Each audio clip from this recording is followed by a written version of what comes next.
ایک اندازے کے مطابق اس کا طول 1 کلومیٹر سے زیادہ تھا اور اس کی بلندی اور گہرائی کے بارے میں کہا گیا ہے کہ 30 ہاتھ تھی، اور یہ کشتی عام کشتیوں کی طرح اوپر سے کھلی ہوئی نہیں تھی، بلکہ جس طرح اس کو نیچے سے بند کیا گیا تھا اسی طرح اوپر سے بھی بند کیا گیا تھا، تاکہ اوپر سے جو بارش برسے وہ انہیں نقصان نہ دے، اور جس طرح نیچے والے غرق ہونے سے محفوظ رہیں اسی طرح اوپر والے بھی محفوظ رہیں۔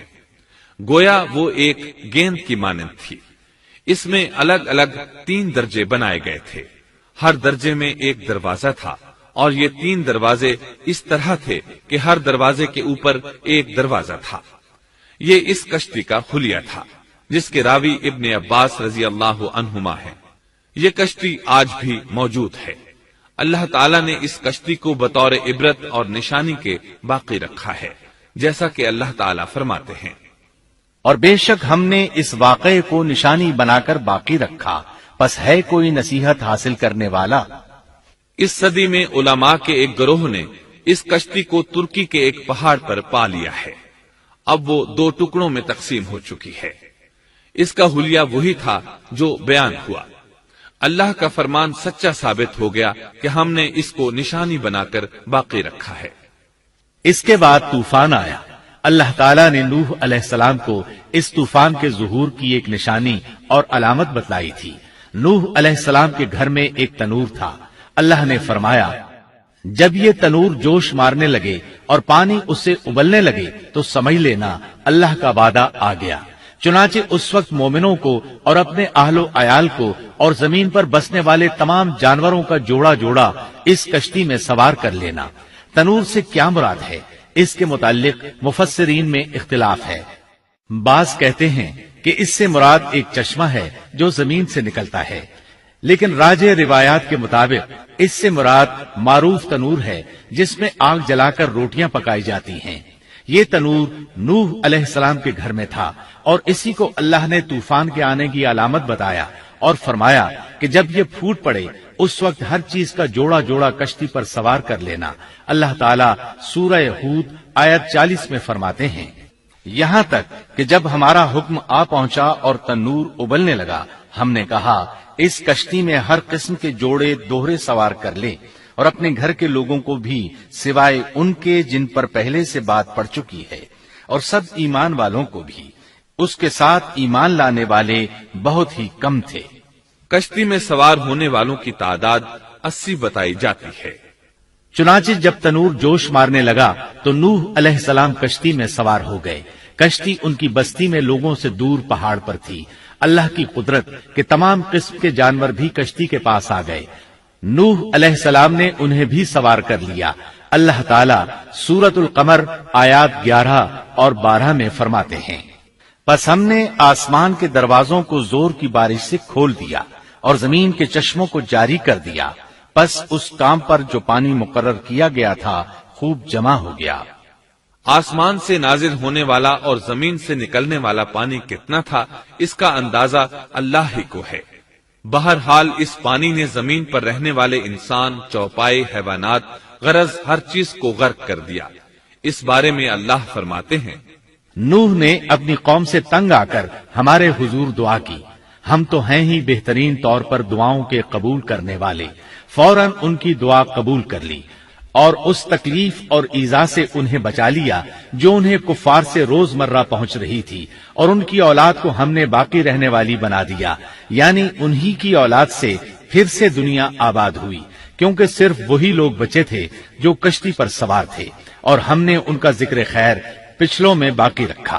نوح علیہ السلام پر تمام جہانوں میں سلام ہو۔ ہم نیکی کرنے والوں کو اسی طرح بدلے دیتے ہیں، وہ ہمارے ایماندار بندوں میں سے تھا، پھر ہم نے باقی سب کو غرق کر دیا۔ اللہ مزید فرماتے ہیں، جب پانی میں طغیانی آ گئی تو اس وقت ہم نے تمہیں کشتی میں چڑھا لیا تاکہ اس کو تمہارے لیے نصیحت اور یادگار بنا دیں، تاکہ یاد رکھنے والے کان اس کو یاد رکھیں۔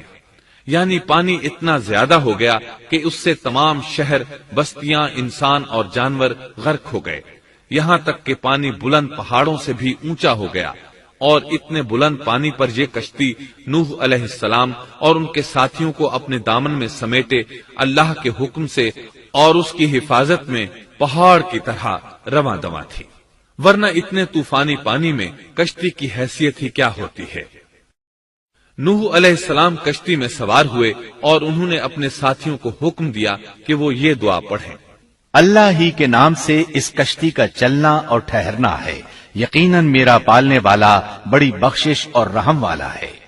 یہی اللہ کا حکم آپ کو تھا کہ جب تم اور تمہارے ساتھی ٹھیک طرح بیٹھ جاؤ تو کہنا، سب تعریف اللہ ہی کے لیے ہے جس نے ہمیں ظالم لوگوں سے نجات عطا فرمائی، اور کہنا کہ اے میرے رب مجھے بابرکت اتارنا اور تو ہی بہتر اتارنے والا ہے۔ اللہ تعالیٰ نوح علیہ السلام کو نصیحت کر رہے ہیں کہ اللہ آپ کو اور آپ کے اہل کو نجات عطا فرمائیں گے۔ کشتی میں نوح علیہ السلام کے کافر بیٹے کے علاوہ تمام گھر والے سوار تھے۔ آپ کے کافر بیٹے کا نام کنعان تھا، وہ ایک طرف کھڑا تھا۔ نوح علیہ السلام نے اسے پکارا، میرے بیٹے اس کشتی میں آ جا اور کافروں کا ساتھی نہ بن، لیکن اس بدبخت نے کہا، میں ابھی کسی پہاڑ کی چوٹی پر پناہ لے لوں گا جو مجھے اس پانی سے بچائے گی۔ نوح علیہ السلام نے کہا، آج اللہ کے حکم سے کوئی بچانے والا نہیں مگر وہی جس پر اللہ رحم کرے۔ باپ اور بیٹے کے درمیان یہ گفتگو جاری تھی کہ ایک طوفانی موج نے اسے اپنی زد میں لے لیا اور اسے غرق کر دیا۔ نوح علیہ السلام سے اللہ نے وعدہ کر رکھا تھا کہ اللہ تعالیٰ اس کے اہل کو نجات عطا فرمائے گا۔ چنانچہ جب آپ کی آنکھوں کے سامنے آپ کا بیٹا غرق ہو گیا تو وہ پکار اٹھے، اے اللہ، میرا بیٹا میرے گھر والوں میں سے تھا اور تو نے مجھ سے وعدہ کیا تھا کہ میرے گھر والوں کو نجات عطا فرمائے گا، اور تو تمام حاکموں سے بہتر حاکم ہے، لہذا ناممکن ہے کہ تیرا وعدہ پورا نہ ہو۔ واضح ہو کہ نوح علیہ السلام کا اپنے بیٹے کے بارے میں بات کرنا بطور استفسار تھا، بطور بحث نہیں تھا۔ آپ وضاحت چاہتے تھے۔ اللہ تعالیٰ نے فرمایا، اے نوح، وہ تیرے اہل سے نہیں تھا کیونکہ وہ کافر تھا۔ کفر نسب کو ختم کر دیتا ہے۔ ایک مومن کا دوسرے مومن سے تعلق ایک مسلمان بھائی کے کافر بھائی سے تعلق سے زیادہ بڑا ہے، اور حقیقی اخوت وہ ہے جس کی بنیاد ایمان پر ہو۔ کفر تو نسبی تعلق کو کاٹ دیتا ہے، اس لیے اللہ نے یہ نہیں فرمایا کہ وہ کافر ہے، بلکہ یہ فرمایا کہ وہ تیرے اہل سے نہیں ہے۔ ہمارے لیے بھی یہی حکم ہے، کسی مومن کا کافر کے ساتھ رشتہ نہیں ہو سکتا۔ اس کے ساتھ اللہ نے نوح علیہ السلام کو نصیحت فرمائی کہ آپ ہرگز وہ چیز نہ مانگیں جس کا آپ کو مطلقاً علم ہی نہ ہو، اور ہم آپ کو نصیحت کرتے ہیں کہ جاہلوں میں اپنا شمار کرانے سے باز رہیں۔ جب نوح علیہ السلام یہ بات جان گئے کہ ان کا سوال واقعے کے مطابق نہیں تھا تو فوراً اس سے رجوع کر لیا اور اللہ تعالیٰ سے اس کی رحمت اور مغفرت کے طالب ہوئے۔ اس موقع پر انہوں نے دعا کی۔ نوح علیہ السلام نے کہا، اے میرے پروردگار، میں تیری ہی پناہ چاہتا ہوں اس بات سے کہ تجھ سے وہ مانگوں جس کا مجھے علم ہی نہ ہو۔ اگر تو مجھے نہ بخشے گا اور تو مجھ پر رحم نہیں کرے گا تو میں خرابی والوں میں ہو جاؤں گا۔ یہ دعا انہوں نے مانگی۔ اپنے بیٹے کے متعلق سوال کے علاوہ نوح علیہ السلام نے اللہ تعالیٰ کی کوئی نافرمانی نہیں کی اور نہ اپنے نفس پر کسی نافرمانی کو شمار کیا۔ کشتی نوح علیہ السلام اور ان کے ساتھیوں کو لیے پانی کی موجوں پر بلند ہو رہی تھی، اور زمین پر موجود ہر چیز، انسان، حیوانات، چوپائے، پرندے غرق ہو چکے تھے۔ ان میں کوئی بھی باقی نہیں بچا تھا۔ اگر کوئی زندہ بچا تھا تو کشتی والے۔ ابن عباس رضی اللہ عنہما سے روایت ہے کہ نوح علیہ السلام اور ان کے ساتھی 6 ماہ کشتی میں رہے، اور بعض روایات میں یہ بھی ہے کہ وہ محرم کی 10 تاریخ کو کشتی سے نیچے اترے۔ آخر اللہ کے حکم سے طوفان رک گیا۔ اللہ نے زمین کو حکم دیا کہ وہ تمام پانی کو نگل جائے۔ زمین نے سارا پانی نگل لیا، زمین خشک ہو گئی۔ اللہ تعالیٰ سورہ ہود آیت 44 میں فرماتے ہیں، اور فرما دیا گیا کہ اے زمین اپنے پانی کو نگل جا، اور اے آسمان بس کر تھم جا۔ اسی وقت پانی سکھا دیا گیا اور کام پورا کر دیا گیا، اور کشتی جودی نامی پہاڑ پر جا ٹھہری، اور فرما دیا گیا کہ ظالم لوگ اللہ کی رحمت سے دور ہیں۔ کشتی جودی پہاڑ پر جا کر ٹھہر گئی۔ اب انہیں حکم ہوا کہ سلامتی کے ساتھ کشتی سے اتر آئے۔ آپ پر بھی برکت نازل ہوگی۔ اور ان قوموں پر بھی جو آئندہ آپ کی نسل سے پیدا ہوں گی، اور آپ کی نسل میں سے کچھ لوگ ایسے بھی ہوں گے جنہیں ہم فائدہ تو ضرور پہنچائیں گے، پھر انہیں ہماری طرف سے دردناک عذاب پہنچے گا۔ بہت سی روایات میں یہ بات مذکور ہے کہ نوح علیہ السلام ایک لمبی مدت یعنی 6 ماہ کشتی میں طوفان تھم جانے کا انتظار کرتے رہے۔ آپ نے طوفان کے حالات معلوم کرنے کے لیے ایک کبوتر بھیجا جو واپس آ گیا، اسے پاؤں رکھنے کو جگہ نہ ملی۔ اسے دوبارہ بھیجا گیا تو وہ پھر واپس آ گیا۔ چند دن بعد اسے پھر بھیجا گیا تو وہ اپنی چونچ میں زیتون کی ایک ٹہنی لیے ہوئے تھا۔ اس سے نوح علیہ السلام نے معلوم کر لیا کہ پانی زمین سے کچھ ہی اونچا رہ گیا ہے اور درخت وغیرہ اگ چکے ہیں۔ کچھ دن بعد اسے پھر بھیجا گیا۔ اس مرتبہ وہ واپس لوٹا تو اس کے پاؤں خاک آلود تھے۔ نوح علیہ السلام نے سمجھ لیا کہ طوفان رک گیا اور زمین خشک ہو چکی ہے۔ سیرت کی کتب میں یہ واقعہ موجود ہے۔ اسی کی بنیاد پر سیرت نگاروں کا کہنا ہے کہ کبوتر کا آنا سلامتی کی علامت تھا اور اس کی چونچ میں زیتون کی ٹہنی نوح علیہ السلام کی بادشاہت کی طرف اشارہ تھا۔ اس طرح نوح علیہ السلام زمین پر اتر آئے۔ اس وقت اولاد آدم میں سے کوئی انسان سوائے ان لوگوں کے زندہ نہیں بچا تھا۔ جزیرہ عرب، فلسطین اور ان کے ارد گرد کا علاقہ غرق ہونے سے محفوظ رہا۔ ان کے علاوہ تمام زمین غرق ہوئی تھی۔ سب کے سب طوفان کی نظر ہو گئے۔ صرف نوح علیہ السلام سے اولاد پیدا ہوئی اور زمین میں ان کی اولاد کے علاوہ اور کسی کی نسل باقی نہ رہی۔ اسی وجہ سے نوح علیہ السلام کو آدم ثانی اور ابو البشر ثانی کہا جاتا ہے، کیونکہ تمام کے تمام بشر انہی کی طرف منسوب ہیں۔ سورۃ الصافات آیات 75 تا 77 میں اسی طرف اشارہ ہے۔ اور ہمیں نوح نے پکارا تو دیکھ لو کہ ہم کیسے اچھے دعا قبول کرنے والے ہیں۔ ہم نے اسے اور اس کے فرمانبرداروں کو اس زبردست مصیبت سے بچا لیا۔ اس کی اولاد ہم نے باقی رہنے والی بنا دی۔